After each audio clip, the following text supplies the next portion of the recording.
Devient-on forcément loueur en meublé professionnel lorsqu'on remplit les conditions pour l'être? Salut à toutes, salut à tous, c'est Julien, je vous souhaite la bienvenue dans cette nouvelle vidéo. Je suis ravi de vous retrouver aujourd'hui pour ce sujet d'actualité un petit peu brûlant, il faut bien le dire. Et je vais tenter de répondre en fait à cette question dans cette vidéo, donc restez bien avec moi jusqu'à la fin.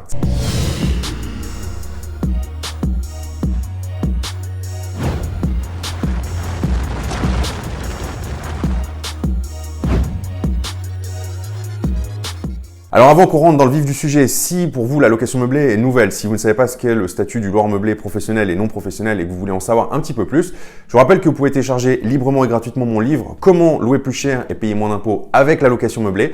Pour y arriver, c'est très simple, vous cliquez sur le petit i qui s'affiche à l'écran. Alors j'ai décidé de traiter cette question aujourd'hui dans cette vidéo parce qu'il y a quelques jours, j'étais en séminaire, je donnais un séminaire sur la location meublée à Bordeaux et il y a une question qui est revenue je dirais une bonne vingtaine de fois tout au long de la journée, qui est la suivante, c'est est-ce qu'on devient automatiquement loueur en meublé professionnel lorsqu'on remplit les conditions pour le devenir? Et cette question est d'autant plus pertinente que quelques jours avant, 3 jours avant très exactement, il y a eu une modification qui a été faite au BOFIP, donc au Bulletin officiel des finances publiques, qui traite directement de cette problématique. Je vais vous rappeler, pour recontextualiser un petit peu, les conditions historiques que vous deviez remplir pour passer du statut de loueur en meublé non professionnel au statut de loueur en meublé professionnel. Donc il y avait 3 conditions qu'il fallait historiquement remplir et ces 3 conditions devaient être cumulatives, c'est-à-dire que vous deviez remplir les 3 conditions en même temps pour pouvoir bénéficier du statut de loueur en meublé professionnel. Première condition, vous deviez tirer plus de 23 000 € bruts de chiffre d'affaires annuel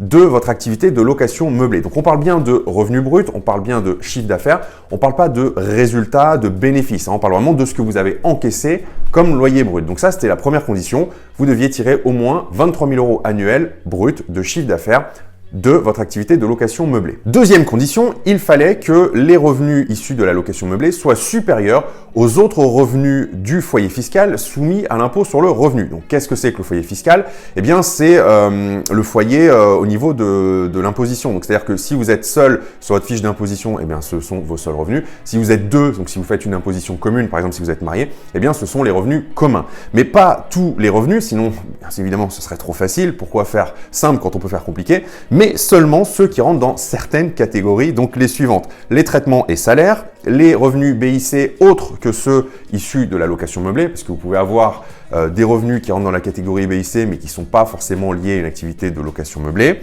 les bénéfices agricoles et enfin les BNC, donc les bénéfices non commerciaux et les revenus des gérants et associés. Ça veut dire concrètement que des revenus tels que les dividendes que vous pouvez toucher ou bien les revenus fonciers ne rentrent pas en compte, et ça c'est extrêmement important, pour l'appréciation ou non du fait que vos revenus issus de la location meublée vont dépasser ou pas les autres revenus du foyer fiscal. Un exemple tout simple, si vous avez 30 000 € de revenus issus de la location meublée, 25 000 € de salaire et 10 000 € de foncier, eh bien vos revenus de la location meublée sont supérieurs d'un point de vue de la loi, en fait, à vos autres revenus du foyer fiscal, puisque le revenu foncier ne rentre pas en compte dans ce calcul. Et ça, c'est extrêmement important parce qu'on peut vite se faire piéger et ça fait une énorme, ça peut faire en tout cas une énorme différence. Et enfin, la troisième et dernière condition historique qu'il fallait remplir pour pouvoir prétendre au statut de loueur en meublé professionnel. Donc, une fois que vous remplissiez les 2 premières conditions, il y en avait une troisième. Vous deviez vous inscrire au RCS, donc au registre du commerce et des sociétés, pour déclarer votre activité de loueur en meublé professionnel. Et c'est cette dernière condition qui fait tant parler d'elle, qui fait tant débat aujourd'hui, puisque en février 2018, le Conseil constitutionnel a jugé cette dernière condition, donc l'inscription au registre du commerce et des sociétés, inconstitutionnelle, contraire à la Constitution. Alors, juste pour rappel, le Conseil constitutionnel, c'est tout simplement la plus haute instance de l'État, c'est celle qui chapeaute tout le reste. Donc, c'est celle qui, très clairement, pour le dire simplement, valide ou invalide toutes les décisions, toutes les lois qui peuvent être votées, qui a le droit, en fait, de regard ultime sur les lois, sur ce qui se passe, en fait. Alors, pourquoi le Conseil constitutionnel a-t-il jugé contraire à la Constitution la condition d'inscription au RCS? Donc là, c'est un petit peu plus technique, mais très clairement, on va essayer de simplifier la chose. Le registre du commerce et des sociétés, c'est l'endroit où vous allez vous immatriculer quand vous désirez exercer une activité commerçante. Or, il se trouve que l'activité de location de biens immobiliers, de biens immobiles, n'est pas considérée d'un point de vue de la loi comme une activité commerciale, mais c'est considéré comme une activité civile, malgré le fait que dans le cadre de la location meublée, mais d'un point de vue fiscal cette fois, donc d'un point de vue des impôts, vos revenus sont catalogués, catégorisés dans la catégorie des bénéfices industriels et commerciaux. Mais ce sont deux choses bien distinctes, la catégorisation des revenus et la catégorisation de l'activité. Donc, d'un point de vue de l'activité en elle-même, eh bien, l'activité de location n'est pas une activité commerciale ou commerçante, mais c'est bien une activité civile. Et c'est ça qui fait toute la différence. Donc, en fait, le Conseil constitutionnel a décrété, à juste titre, en fait, a analysé la loi et a dit on ne peut pas décemment demander à des personnes de s'immatriculer en tant que commerçants pour une activité qui n'est pas commerçante. Il y a une incompatibilité, si vous voulez, ça ne peut pas coller. Et c'est cette condition qu'en février 2018, le Conseil constitutionnel a retoqué, a jugé non conforme à la Constitution. Parce que, en fait, ce qui se passait, c'est que, par exemple, vous aviez des personnes qui n'ont pas le droit d'exercer une activité commerçante, par exemple les fonctionnaires ou les professions libérales, qui n'ont pas le droit d'avoir une activité commerçante à côté de leur activité principale, eh bien ces personnes, on leur demandait de s'immatriculer en tant que commerçants pour une activité qui n'est pas commerçante. Je ne sais pas si vous voyez un petit peu le micmac, mais très clairement, il y avait incompatibilité. Et donc en fait, c'est simplement cette condition que le Conseil constitutionnel a retoquée. Mais si vous voulez, ils sont pas rentrés en guerre contre les loueurs en meublé non professionnels en leur disant dorénavant vous êtes d'emblée loueur en meublé professionnel. Ils ont simplement dit, en fait ils ont analysé le texte et ils ont dit cette clause, elle ne peut pas exister parce qu'elle est contraire à la Constitution, il y a une incompatibilité. Mais c'est tout.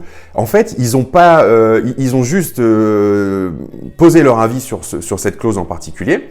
Et ça s'arrête là. Plus récemment, le 20 mars 2019, ce qui a fait un petit peu ruer dans les brancards et ce qui a sollicité tant de questions, voilà, il y a quelques jours quand j'étais en séminaire, c'est que finalement, le BOFIP, donc le Bulletin officiel des finances publiques, qui est quand même le texte de référence sur lequel on s'appuie pour savoir comment se comporter avec nos finances, qu'est-ce qu'on a le droit de faire ou pas le droit de faire, quelles sont les obligations, eh bien, a publié cette modification. Mais en fin de compte, le BOFIP s'est simplement contenté de mettre à jour cette décision qui avait été faite un an auparavant par le Conseil constitutionnel. Mais concrètement, fondamentalement, depuis un an, rien n'a changé techniquement. C'est-à-dire que c'est simplement une mise à jour dans les textes. Donc je le répète pour que ce soit clair pour tout le monde avant d'aller plus loin dans la vidéo.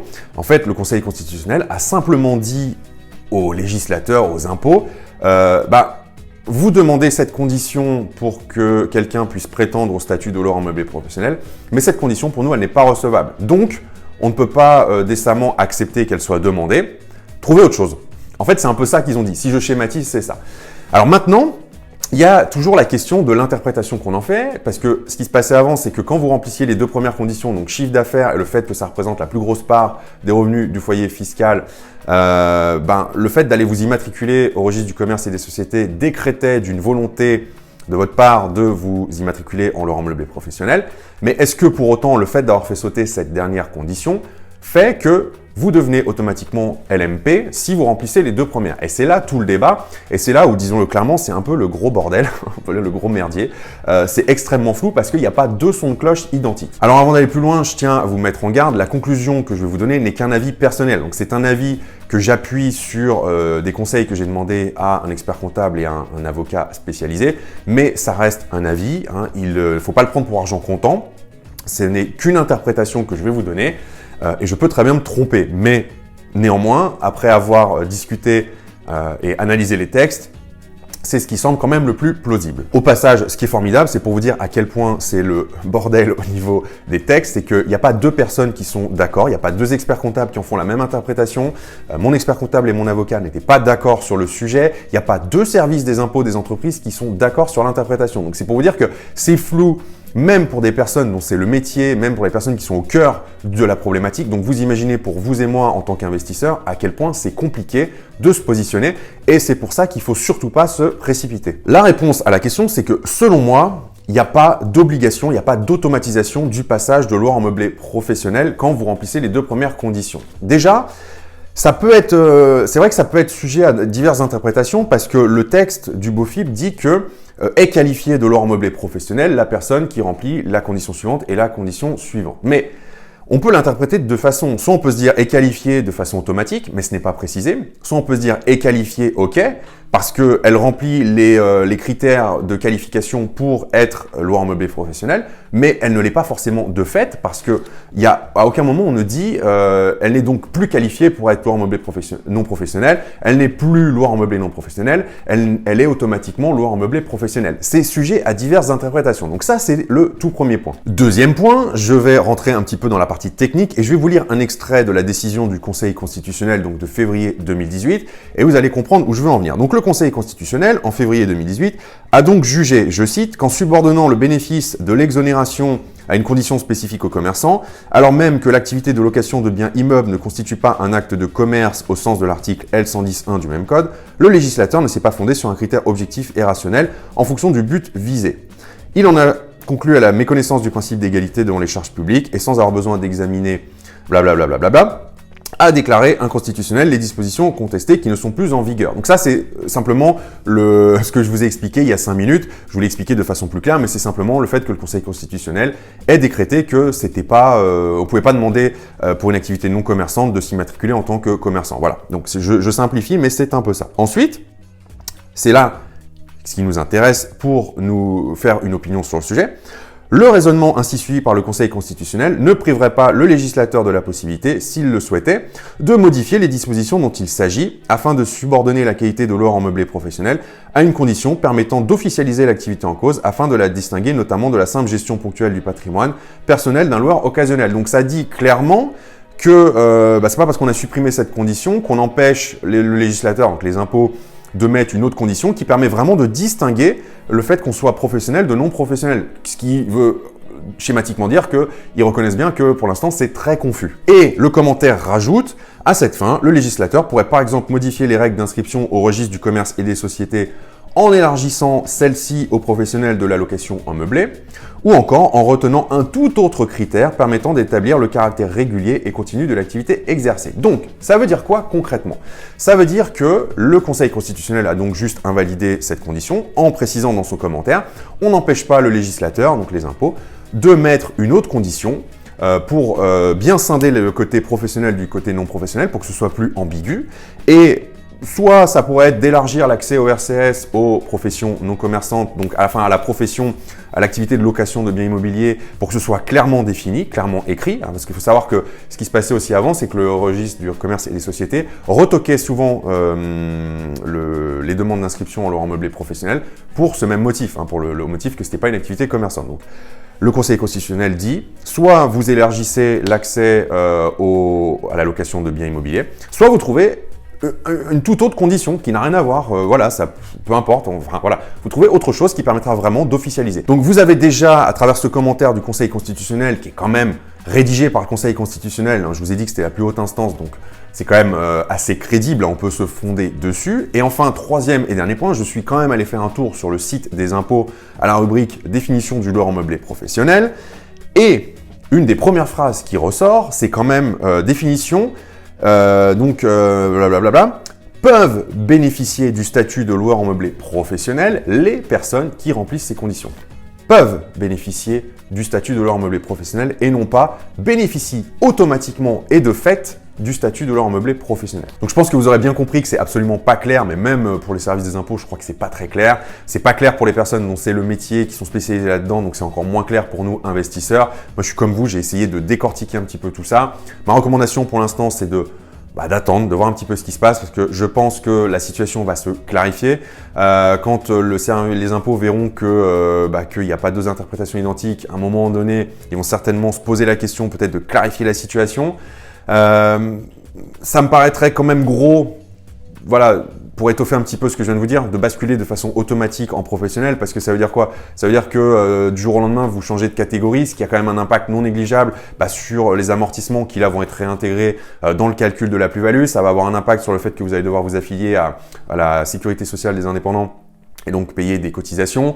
Ça va avoir un impact sur le déficit que vous allez pouvoir imputer sur l'intégralité de vos revenus et non plus juste sur les revenus BIC. Alors, vous voyez, on n'est plus sur le même statut, c'est pas la même chose. Et je trouve ça un peu bizarre et quand même gros le fait que, voilà, d'un claquement de doigts, sans avoir de démarche à faire, on change de catégorie comme ça, ce qui serait très compliqué pour de la gestion, vous imaginez, pour de la revente, pour de la gestion de patrimoine, pour la gestion de revenus. Je pense quand même que, Alors, si on regarde un petit peu le passé, si on regarde tous les changements de texte de loi qu'il y a pu avoir, généralement il y a toujours une période d'adaptation. Hein. On vous fait pas, on vous pompe pas un truc du jour au lendemain, applicable immédiatement, qui vous laisse pas le temps de vous retourner. Vous imaginez un petit peu les problématiques que ça engendrerait.